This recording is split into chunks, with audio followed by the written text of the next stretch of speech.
The direction of the force of friction opposes sliding motion. When this disk is sliding to the right, it should be pretty clear that the force of kinetic friction from the table on the disk is to the left to oppose the sliding motion of the disk. And the force of friction decreases the speed of the disk. But it gets a bit trickier when the disk is on top of a moving block and the disk is sliding relative to the block. Flippin' physics!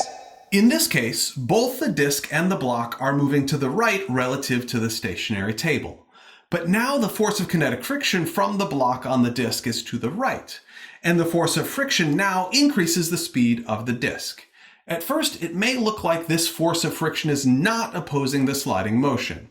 However, when we motion track the video to make the block stationary, it becomes clear that the disk is sliding to the left relative to the block. In other words, the direction of the force of friction opposes the sliding motion between the two surfaces.